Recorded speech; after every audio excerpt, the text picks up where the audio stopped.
श्री शिवाय नमस्तुभ्यम। हर हर महादेव। वेदांत सिटी खरवासा मंदिर के पास डिंडोली रोड, सूरत, गुजरात में गुरुजी पंडित प्रदीप मिश्र जी द्वारा श्री शिव महापुराण कथा शुरू हो गई है। यह 7 दिवसीय शिव महापुराण कथा है जो कि 16 जनवरी से 22 जनवरी 2025 तक आस्था और यूट्यूब के माध्यम से दोपहर के 1 बजे से 4 बजे तक देखी जा सकती है। कल मतलब 21 जनवरी 2025 मंगलवार का दिन है और गुरुजी पंडित प्रदीप मिश्रा जी का बताया एक विशेष उपाय जिसे हम गतिमान हनुमान वाला उपाय कहते हैं। आप इस दिन यह उपाय करके मात्र एक बार ही यह उपाय आप कर देते हैं तो आपका व्यापार दिन दुना रात चौगुना बढ़ता है। उपाय कैसे करना है, किस विशेष नाम को लेते हुए करना है, कहाँ कहाँ करना है, उसकी संपूर्ण जानकारी आपको इस वीडियो के अंत में प्राप्त होने वाली है। आपको बता दें, आज 20 जनवरी 2025 पाँचवें दिन की सूरत की श्री शिव महापुराण कथा में गुरुजी पंडित प्रदीप मिश्रा जी ने कुल 13 उपाय पत्र और उपयोगी जानकारियाँ दी हैं। सभी जानकारी हम आपको इस वीडियो के माध्यम से दे देंगे। अगर किन्हीं कारणवश आपने आज की कथा नहीं सुन पाई है तो पूरी कथा का रस तत्व आपको इस छोटे से वीडियो से प्राप्त होने वाला है। बढ़ते हैं आज की कथा की पहली विशेष जानकारी की ओर। गुरुजी ने कहा, सूरत की शिवपुराण कथा ने सभी तरफ से रिकॉर्ड तोड़ दिया है। गुरुजी ने कल जहां आपको बताया था कि यह सूरत में जो शिवपुराण कथा हो रही है इसमें इतनी अधिक मात्रा में भीड़ आई है, इतने अधिक मात्रा में शिव भक्त आए हैं जितना आज से पहले कभी देखने को किसी भी शिवपुराण में नहीं मिला है।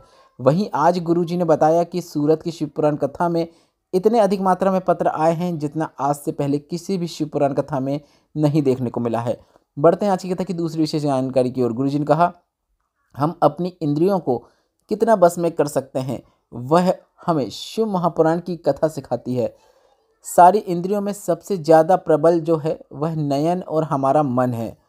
यह दोनों ऐसे हैं जैसे गाड़ी में गियर लगता है, उसी तरह नयन और मन में गियर लगता रहता है। थोड़ी थोड़ी देर में यह कथा में मन लग रहा है, फिर थोड़ी देर में मन भटक रहा है। इस प्रकार से यह चंचल होते हैं जो कि हमारा ध्यान भटकवा देते हैं। इसलिए शिव महापुराण की कथा कहती है, स्त्री को अपना नयन और साधु संत को अपना मन काबू में रखकर चलना चाहिए। बढ़ते हैं आज की कथा की तीसरी विशेष जानकारी की ओर। गुरुजी ने कहा, आपने सोशल मीडिया में प्रयागराज के दर्शन किए होंगे। अभी प्रयागराज चल रहा है, महाकुंभ का अवसर है। आपने जरूर महाकुंभ के दर्शन किए होंगे। कोई ना कोई रील तो आपके सामने जरूर आई होगी, आपके मोबाइल में देखने को कोई ना कोई वीडियो जरूर मिला होगा। कितनी संत समागम की आपने रील देखी, क्या आप हमें बताएंगे?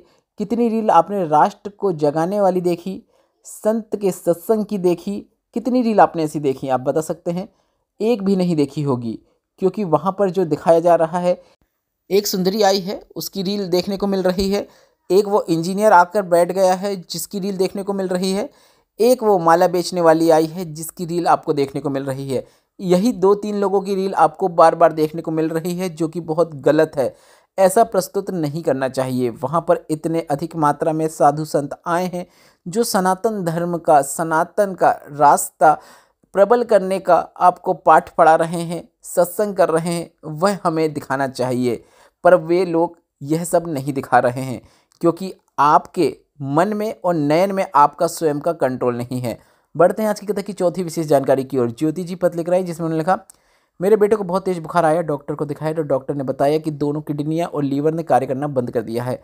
हमने उसे भर्ती किया, शरीर ने काम करना बंद कर दिया था। डॉक्टर ने कहा कि आप सब कुछ भगवान के भरोसे है। हमने भगवान से कहा कि एक किडनी ही कार्य करना शुरू कर दे, बस इतनी आप कृपा करें। डॉक्टर ने कहा कि किडनी को बदलना पड़ेगा। हमने डॉक्टर से दवाई लेकर आ गए और शिवलिंग पर चढ़े हुए जल का उसे आचमन कराना शुरू किया। बेलपत्र उसके सिराने पर लाकर रख देते। थोड़ा आराम लगा तो उसे आईसीयू से, वेंटिलेटर से उतार कर आईसीयू में लाया गया और इसके बाद आईसीयू से उसे जनरल वार्ड में लाया गया। फिर हमने उसे रुद्राक्ष जल देना शुरू किया। आज बेटा पूरी तरीके से ठीक हो चुका है, उसी का आभार व्यक्त करने हम कथा पंडाल में आए हैं। बढ़ते हैं आज की कथा की पांचवी विशेष जानकारी की और। अमृता जी पत्र लिख रहे हैं जिसमें उन्होंने लिखा, मेरी मम्मी के कहने पर मैं यहाँ कथा पंडाल में आई हूँ क्योंकि माँ ने सुना था कि कथा पंडाल में बैठकर की गई कामना बाबा अवश्य सुनते हैं। मेरी गर्दन में बहुत तकलीफ होती थी, वर्षों पुरानी प्रॉब्लम थी। एक पल के लिए मैं कथा पंडाल में यह सोचकर बैठी कि मेरी गर्दन की जो समस्या है वह दूर हो जाए। और हमने सुना था कि आप कहते हैं कथा पंडाल की मिट्टी साधारण नहीं होती है, कथा पंडाल की मिट्टी चंदन हो जाती है। मैंने उस चंदन रूपी मिट्टी को अपने गर्दन में लगा लिया और गर्दन का दर्द मेरा 80% ठीक हो गया है और अब मेरे पूरा विश्वास है, इसलिए मैं अपने पूरे परिवार के साथ कथा पंडाल में आई हूँ, उसी का आभार व्यक्त करना चाहती हूँ। बढ़ते हैं आज की कथा की छठवीं विशेष जानकारी की ओर। मामा बहन जी पत्र लिख रहा है जिसमें उन्होंने लिखा, मेरा बेटा जिसे हमने नीट की तैयारी करवाई उसने नीट का एग्ज़ाम क्लियर नहीं कर पाया। एक बार नहीं, 2 बार नहीं, उसने 3 बार एग्ज़ाम दिया पर उसका एग्ज़ाम में सिलेक्शन नहीं हो पाया, उसका एडमिशन नहीं हो पा रहा था। हमने उससे 4 गुना अधिक मेहनत करने को कहा, शिव पर विश्वास रखते हुए एग्ज़ाम देने को कहा और बेटे ने ऐसा ही किया।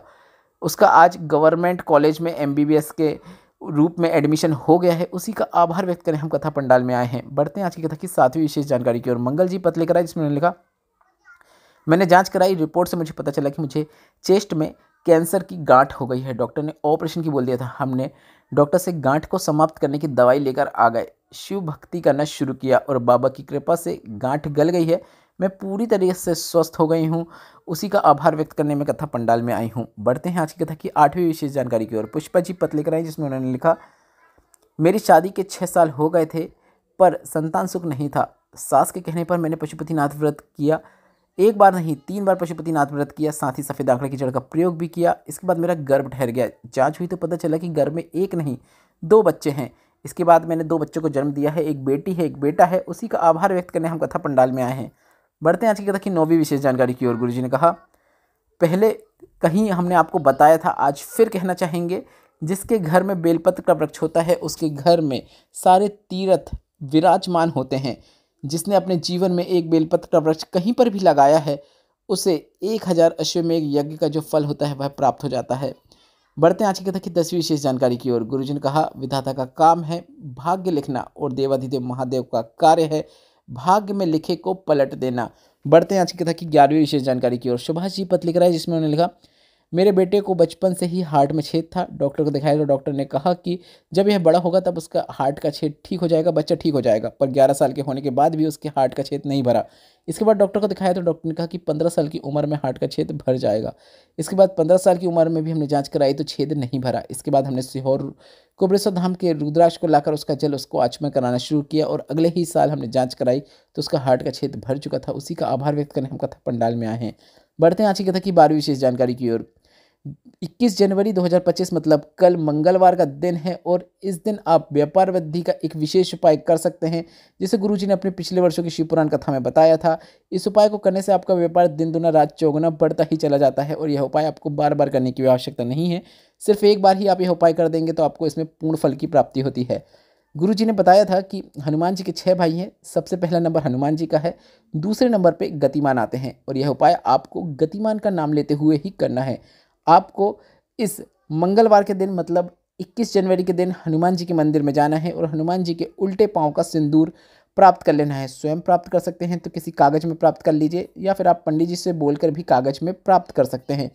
अब इस सिंदूर को जिसे आपने प्राप्त किया है उसे आपको अपने व्यापार वाले स्थान में ले जाकर एक स्वास्तिक का निर्माण कर देना है।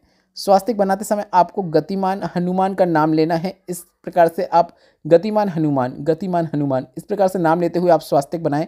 बस इतना ही करना है।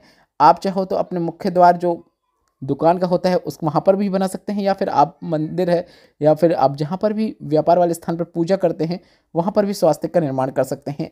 व्यापार आपका ऐसा बढ़ेगा, दिन दुना रात चौगुना बढ़ेगा। आप जहाँ जहाँ प्रयत्न करेंगे, जितनी मेहनत करेंगे वह सभी आपको फल देगी। गुरुजी को बताया विशेष उपाय आप इस मंगलवार या फिर अगले मंगलवार या फिर किसी भी मंगलवार में करके अधिक से अधिक लाभ प्राप्त कर सकते हैं। बस एक बार ही करना है, पूर्ण फल की आपको प्राप्ति होती है। गुरुजी का बताया विशेष उपाय है जिसे हम गतिमान हनुमान उपाय के नाम से भी जानते हैं।